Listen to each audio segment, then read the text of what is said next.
Assalamualaikum warahmatullahi wabarakatuh. Waalaikumsalam warahmatullahi wabarakatuh. Assalamualaikum Ibu Novi. Waalaikumsalam Bu Mirna. Bagaimana kabarnya Ibu? Alhamdulillah sehat Bu Mirna. Alhamdulillah. Barakallah. Bu Mirna gimana kabarnya? Alhamdulillah sehat, semangat, terutama ketemu Bu Novi tambah semangat. Iya, sama-sama Bu Mirna. Terima kasih Bu Novi atas waktu dan kesempatannya. Saya diberi izin sama Bu Novi untuk ngobrol-ngobrol bareng. Sama-sama. Saya juga terima kasih ya diberi kepercayaan dengan silaturahmi ke lembaga kami. Kami siap untuk membantu apabila bisa. Kami siap membantu. Alhamdulillah. Nah, berikut adalah percakapan saya dengan Ibu Novi. Beliau adalah kepala sekolah dari TK Dharma Wanita Persatuan Gelam. Di mana nanti saya membersamai dengan Bu Novi akan ngobrol-ngobrol perihal pengujian dan pengambilan keputusan berdasarkan nilai-nilai kebajikan yang dipimpin Ibu Novi di sekolah. Asal nggih Bu. Monggo silahkan. Alhamdulillah. Kita ngobrol-ngobrol santai aja ya Bu. Ya. Sambil sharing kita Nggih. sama-sama belajar di sini Nggih. ya. Sebagai Nggih. seorang pendidik kita bisa sharing, mungkin ada permasalahan apa kita bisa berbagi. Alhamdulillah. Ya. Dan itu juga jadi tujuan saya. Oh begitu ya Bu Mirna ya. Iya. Saya senang kok Bu Mirna seperti ini ya. Nggih, alhamdulillah. Nggih. Terima kasih banyak Ibu Novi. Sama-sama. Alhamdulillah. Nggih. Lanjut nggih. Nggih, Dari- monggo. Nggih. Untuk tujuan saya tadi saya lanjutkan. Nah, selama ini Ibu menjadi kepala sekolah pernah tidak dihadapkan dalam suatu permasalahan atau kasus-kasus? Oh, kalau permasalahan kan setiap orang punya masalah ya Bu ya. Ah. Apalagi di lembaga kita yang banyak ada wali murid, ada apa anak didik, bahkan bu guru pun di lembaga kami itu ada masalah dari masa masing-masing itu mesti ada. Nggih. Itu. Berarti besar kemungkinan itu masalah itu ada nggih. Oh, selalu ada, tapi Selalu bagaimana ada. kita menyikapi seperti itu. Nggih, leres-leres nggih. Nah, dari permasalahan yang terjadi dan ada tadi nggih Bu, bagaimana cara Ibu Bu Novi dapat mengidentifikasikan permasalahan-permasalahan tadi ataupun kasus-kasus yang merupakan dilema etika atau bujukan moral menurut Ibu? Nggih. Saya sebagai kepala sekolah melihat peristiwa maupun permasalahan dari sudut pandang. Oh, Ya, dari jadi sudut ada pandang. yang sudut pandang hukum dan moral. Hmm. Itu apabila terjadi permasalahan antara benar dan salah. Oh. Ya, jadi seperti ini Bu Mirna. Nggih, pripun? Maksudnya dari sudut hukum Ya. itu kan di lembaga kita, mungkin di lembaga semua ya. Ya. Itu kan ada tata tertib, Oh, peraturan. oke. Nah, itu merupakan hukum dari lembaga kita yang kita buat bersama, kita sepakati bersama, dan kita laksanakan bersama-sama Oh. dengan konsekuensi yang sudah kita kesepakati bersama. Oh. Seperti itu.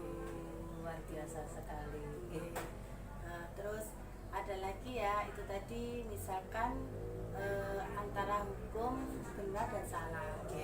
Itu ada Bu, akhir-akhir ini ya, mungkin saya bisa bercerita ya Nggih, dari monggo. Bu Mirna, kita Nggih. berbagi ya. Iya. Jadi ada bu guru saya Ya. ya yang kemarin baru terjadi. Nggih. Itu datangnya tuh selalu terlambat Bu Mirna.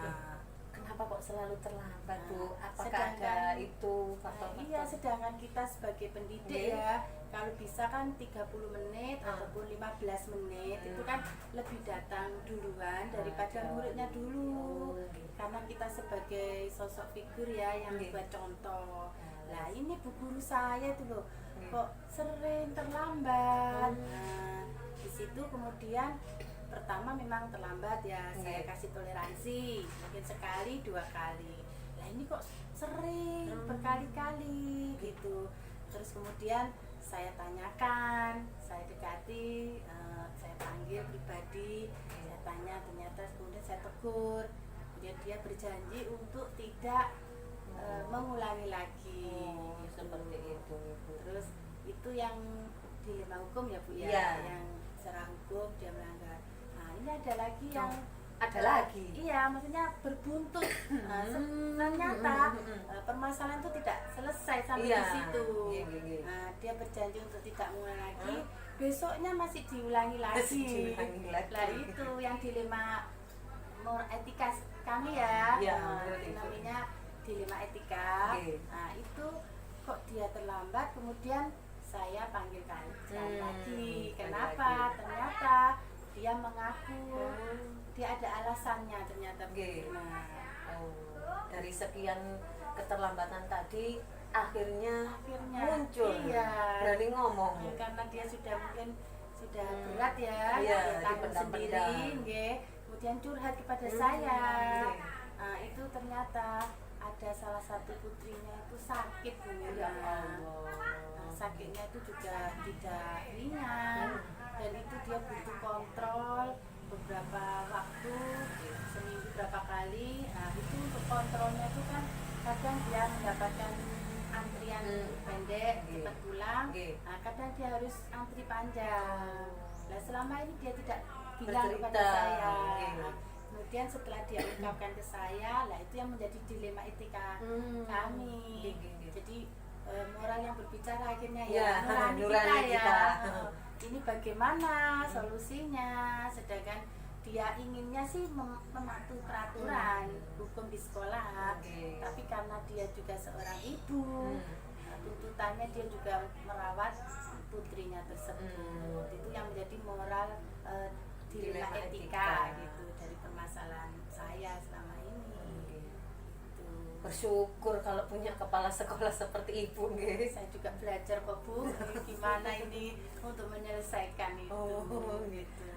Iya, dari keadaan yang terjadi kita kan tidak tahu kalau tidak diungkapkan. Nggih, suatu hal itu memang perlu adanya keterbukaan dan menghindari miskomunikasi, nggih Bu ya. Kalau dari awal dia bercerita kan kita bisa mengambil solusinya bersama dengan teman-teman. Nggih, leres. Nggih, luar biasa sekali. Nah, dalam permasalahan yang terjadi tadi Bu nggih, selama ini bagaimana Ibu menjalankan pengambilan keputusan di lembaga Ibu ya, terutama pada kasus-kasus ya contohnya seperti tadi ya, kan besar kemungkinan dua kepentingan itu sama-sama benar atau sama-sama mengandung nilai kebajikan Bu. Jadi selama ini saya melakukan identifikasi kasus. Jadi saya tidak istilahnya apa ya Bu Mina, gerusa-gerusu itu loh Bu Mina. Iya, tidak terburu-buru ya. Dari berbagai sudut pandang itu saya identifikasi kasusnya dan menimbang serta mempertimbangkan secara matang mana yang lebih benar keputusan tersebut. Nah, jadi keputusan tersebut itu tidak menguntungkan satu pihak. Jadi dengan tidak menguntungkan satu pihak kita bisa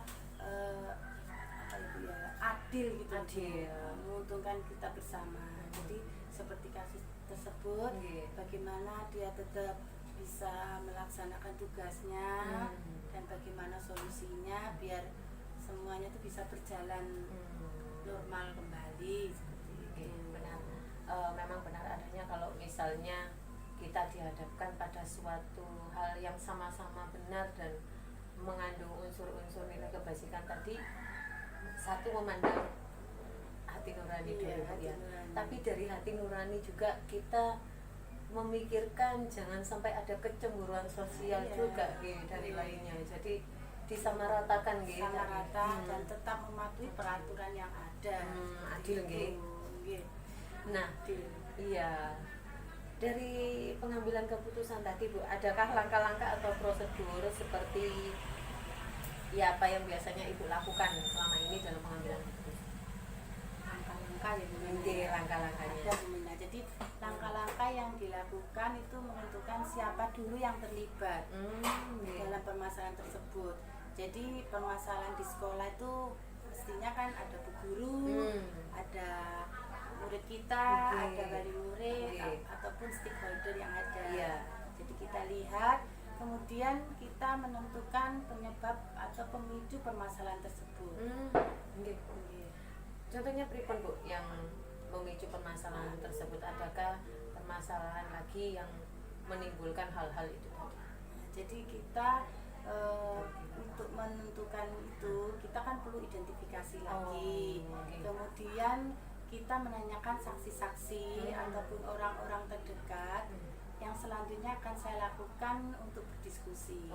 Jadi bukan satu pihak untuk memberi informasi. Jadi beberapa orang, mungkin bisa tetangga ataupun mungkin keluarga yang kita minta tolong untuk memberi informasi sehingga kita bisa menyelesaikan permasalahan tersebut. Luar biasa sekali. Jadi hal yang perlu dilakukan dalam pengambilan keputusan diantaranya yaitu langkah-langkahnya. Yang pertama kita melihat dari sudut pandangnya dulu, lalu identifikasinya Bu. Kemudian membuat solusi Bu Mirna. Solusi keputusan itu mempertimbangkan lagi keputusan itu dari berbagai sudut pandang sebelum kita memutuskan atau mengambil keputusan. Luar biasa sekali Bu ya. Jadi kita memandang dari sudut pandang tadi, tidak hanya sebelah pihak dengan tidak mendengar atau melihat sebelah mata ya, sebelah mendengar, tetapi sama-sama kita memunculkan saksi-saksi supaya semuanya itu adil dan rata. Luar biasa sekali. Juga teman juga bisa meminta informasi. Jadi kalau satu pihak kan mungkin dia bisa dengan egonya ya. Kalau ada pihak-pihak lain kan, oh ini yang memperkuat bagaimana gitu. Jadi kita bisa adil itu tadi Bu Mirna dengan menggurus semua. Karena memang suatu keputusan itu tidak bisa gerusa-gerusu seperti apalagi kita sebagai kepala sekolah kan sebagai fasilitator ya, betul. Untuk lembaga kita supaya adil bagaimana, jadi tidak pilih kasih itu yang sangat kita tekankan biar tidak terjadi gitu. Karena pilih kasih itu nanti timbulnya kemana-mana malah. Jadi suudon juga ya. Iya betul sekali. Suudon. Nah dari langkah-langkah tersebut Ibu, hal-hal apa saja yang Ibu anggap efektif ini Bu dalam pengambilan keputusan pada kasus-kasus dilema etika seperti tadi? Saya melakukan analisis kasus, kemudian menentukan solusinya, yaitu menyesuaikan dengan peraturan yang ada ya, yaitu peraturan itu termasuk tata tertib yang telah kita sepakati, kita buat, kita laksanakan bersama dengan norma yang berlaku di masyarakat, serta mengedepankan kepentingan bersama itu tadi ya. Jadi kan selain kita tidak saklek ya Bu, maksudnya peraturan harus kita ikuti dengan hukuman yang gini terus mendoktrin, itu kan kita tidak boleh. Jadi kita tetap kita kembalikan lagi dengan etika atau norma di masyarakat. Jadi hati nurani lagi, berbicara. Luar biasa sekali Bu, semuanya itu dikembalikan dari hati lalu kembali lagi kepada semuanya. Jadi itu langkah-langkah yang paling Ibu anggap efektif melalui analisa ya. Analisa berdasarkan peristiwa yang terjadi untuk dijadikan suatu keputusan yang bisa membersamai semuanya. Itu kepentingan bersama. Luar biasa. Iya. Lanjut Bu. Monggo silahkan. Nah, dari hal-hal tadi yang Ibu anggap efektif, adakah hal-hal selama ini yang menjadi tantangan dalam pengambilan keputusan pada kasus-kasus dilema etika? Kalau tadi kan sudah mana yang menjadi efektif, nah sekarang tantangannya Bu. Semua permasalahan itu adalah tantangan buat kita Bu. Gimana? Maksud tantangan bagaimana kita bisa menyelesaikan dengan adil itu. Jadi tantangan untuk mengambil keputusan itu dengan memilih keputusan yang terbaik. Karena keduanya itu merupakan masalah yang sama-sama besar. Mungkin juga sama-sama benar, saling membenarkan itu tadi. Kemudian dalam mengambil keputusan itu harus memiliki dampak positif juga dan menguntungkan kedua belah pihak dan tidak merugikan salah satunya itu tadi.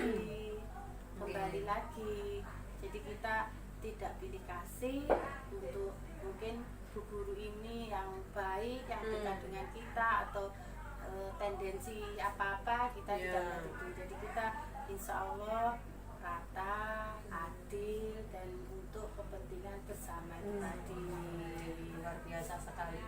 Jadi semua permasalahan itu tantangan gitu. Tantangan buat kita sama-sama belajar untuk menyelesaikan setiap masalah itu tadi. Dan tantangan untuk kita lebih maju adalah dengan pengambilan keputusan yang sangat-sangat bijak gitu. Sangat-sangat bijak ya. Dari semua permasalahan harus dengan kesepakatan bersama. Itu tantangannya. Iya. Semangat Bu. Insya Allah semangat untuk lembaga kita ya. Amin, alhamdulillah. Nah, dari tantangan-tantangan tadi Bu ya, dalam pengambilan keputusan ini, adakah Ibu memiliki tata kala ataupun jadwal yang tertentu dalam sebuah penyelesaian kasus dilema etika? Apakah saat dihadapkan dalam permasalahan kasus dilema etika seketika itu diselesaikan di tempat, ataukah memiliki jadwal sendiri dalam menyelesaikan permasalahan? Jadi ada bentuk atau prosedurnya seperti apa Bu kira-kira yang Ibu lakukan? Ini ya, kalau tata kala atau jadwal itu kan permasalahan itu kita tidak tahu datangnya kapan. Jadi kalau di jadwal terus ini gitu, nanti mungkin kalau nanti masalah gini kan kita nggak tahu. Nggak tahu, mungkin kalau itu permasalahannya sangat berat, mungkin kita perlu dari waktu ke waktu bisa kita selesaikan gitu. Tapi sebenarnya untuk memutuskan permasalahan yang tidak berat itu terkadang saya langsung memberikan keputusan dengan yang tadi kita analisis, kemudian kita mencari orang-orang referensi dari orang-orang terdekat, kemudian dari keluarga. Nah, itu langsung kita mengambil keputusan. Dan keputusan tersebut kalau bisa itu sampai tuntas. Tidak berkelanjutan, biar gak ada buntut-buntut. Buntut-buntut itu nanti saat itu dia legowo, tapi di belakangnya itu dia kadang tidak terima. Seperti itu loh Bu Mirna. Kita tidak tahu hati manusia ya. Nah, itu untuk yang keputusan yang tidak terlalu berat. Terus kemudian yang berat itu saya melakukan langkah-langkah sesuai dengan keputusan yang berdampak positif. Misalnya terbaik sehingga dapat menguntungkan kedua pihak tadi. Jadi ini ada lagi kasus. Kasus lagi. Maaf ya, saya banyak curhat ini. Tidak apa-apa. Saya juga terima kasih, tambah seneng banyak pengalaman dari Ibu. Ini masalahnya itu paguyuban. Nah, kenapa dengan paguyuban? Jadi di lembaga kami itu kan ada paguyuban. Mungkin di lembaga semua ada paguyuban. Itu perkumpulan dari para wali murid. Di situ ada permasalahan untuk beberapa, mungkin ketua dengan dengan anggota itu ada miskomunikasi. Nah, di situ mereka itu sampai ramai gitu Bu, berbeda pendapat, miskomunikasi tadi. Dan itu bagaimana kita untuk menyelesaikan. Sedangkan paguyuban itu kan memang penting buat kita. Dia yang mensupport semua kegiatan kita, yang mendukung anak-anak untuk bisa kita bekerja sama gitu. Nah, di situ kok terjadi keributan. Nah, saya kan juga sebagai kepala sekolah harus terjun ini bagaimana untuk menyelesaikan supaya tidak berlarut-larut permasalahan tersebut. Jadi kita tuntaskan. Sebenarnya masalahnya itu tidak terlalu berat, sepele aja. Tapi berhubung kadang itu ada yang provokator, ada yang ini, nambah-nambahin bumbu. Karena banyak kan. Itu tuh yang menjadi tambah panjang, tambah berbuntut. Tapi di situ saya harus menyelesaikan sampai tuntas. Jadi tidak berlarut-larut dan mereka bisa baikan kembali, semua berjalan dengan lancar. Gitu ya, Kak. Pusing juga Bu Mirna. Saya itu karena itu tadi, mereka kan juga punya hati nurani punya unek-unek sendiri. Nggih. Kemudian banyak yang memprovokatori gitu. Jadi kita harus memandang dari banyak-banyak sudut pandangan ya Bu, karena mempersatukan banyak pikiran itu bukan soal yang mudah. Iya. Gimana pun namanya paguyuban itu kan harus guyup, nomor satu harus kompak. Jadi membersamai semua, mendukung kegiatan lembaga supaya tersupport. Iya, kalau ada sesuatu kan itu bisa tidak berjalan lancar. Betul sekali. Kita kan perlu mereka juga untuk Nggih. mendukung program-program kita Nah, di leres. lembaga. Nggih. Itu Bu Mirna. Ya. Luar biasa sekali Bu. Lanjut pertanyaan lagi Bu. Ya, monggo. Nggih, enggak apa-apa nggih? Enggak apa-apa. Oke, dari penjadwalan tadi sudah saya lihat ternyata permasalahan memang tidak bisa terjadwalkan, begitupun juga penyelesaian masalah kapanpun bisa datang, dan jika itu tidak terlalu berat ya harus terselesaikan biar tidak ada buntut-buntut. Iya, Ya, kalaupun itu sangat-sangat berat maka harus ada kepala sekolah yang terjun dan keterlibatan yayasan semuanya gitu ya. Stakeholder Stakeholder bisa semuanya. membantu kita. Kalau kita tidak bisa menyelesaikan, kita bisa ke yayasan Iya. atau ke pengurus seperti itu. Tapi Iya. insya Allah bisalah kita menyelesaikan. Alhamdulillah, sangat-sangat Selama ini profesional kita bisa sekali. menyelesaikan. Amin, alhamdulillah. Iya. Lanjut. Lanjut. monggo. Oke. Nah, dari penyelesaian permasalahan yang ringan ataupun berat tadi yang tidak terjadwalkan dan tidak terduga, adakah seseorang atau faktor-faktor yang selama ini mempermudah Ibu membantu dalam pengambilan keputusan dalam kasus-kasus dilema etika? Jadi, adakah sosok atau pendukung lainnya yang inspiratif buat Ibu dalam penyelesaian permasalahan? Iya.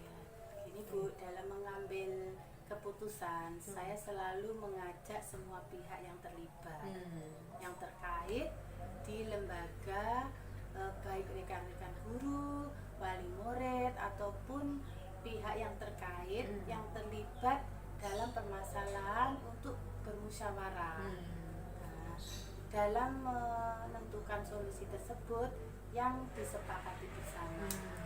Walaupun sebenarnya kita tuh bisa ya menyelesaikan sendiri, tapi kan kita tidak tahu ego kita. Gitu loh Bu. Kadang kita perlu mungkin beberapa guru untuk kita mintai pendapat. Apa yang saya putuskan itu adil apa tidak gitu. Jadi kalau kita merasa adil, belum tentu orang lain itu Bisa merasa menerima adil juga.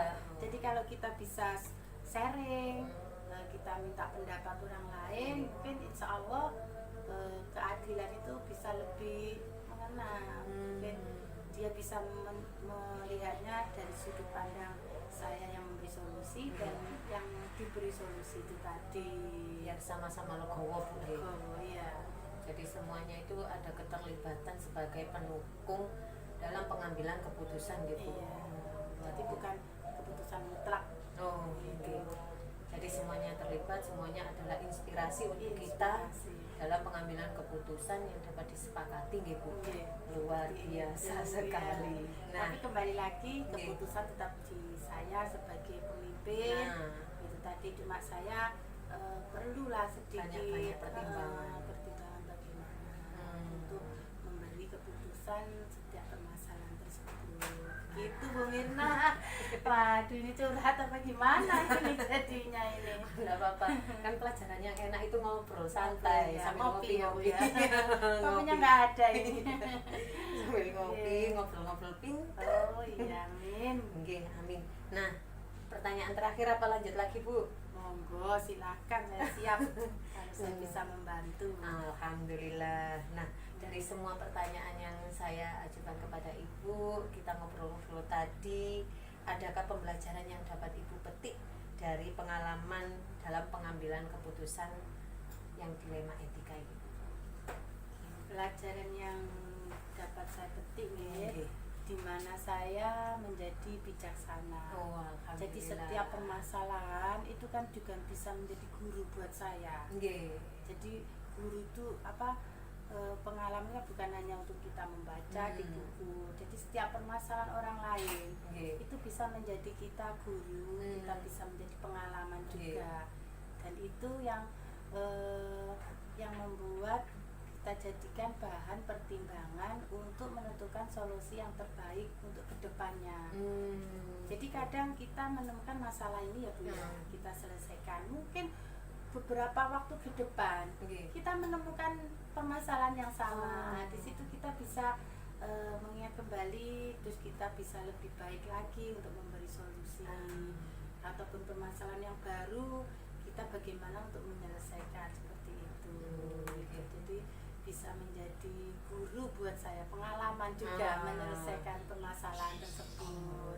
Luar biasa sekali Ibu, bahwasanya adalah guru pembelajaran terbaik kita, yaitu guru kita sendiri adalah pengalaman kita sendiri. Ya Allah, baik itu pengalaman kita ataupun pengalaman orang lain. Jadi kita juga bisa belajar dari pengalaman orang lain tersebut juga. Bisa jadi pelajaran buat kita. Dari sekian pertanyaan, berarti hal yang bisa dipetik adalah bahwasanya setiap permasalahan itu pasti punya solusi, dan dari semua permasalahan dan solusi kita ambil juga energinya sebagai guru kita, Bu, supaya kedepannya kita dalam dihadapkan permasalahan itu punya solusi tersendiri. Sama sudah jangan sampai kita melakukan pelanggaran. Memang kita sudah tahu kalau ada kedepannya permasalahan seperti ini, jawabannya seperti ini, penanganannya seperti ini, tapi kita kembali pada diri kita lagi. Setiap permasalahan itu jangan kita biarkan berlarut-larut. Jadi Allah hanya seperti itu. Seperti itu nanti akhirnya jadi kebiasaan. Itu kan kebiasaan buruk. Kalau bisa itu kita hindari seperti itu. Bagaimana permasalahan.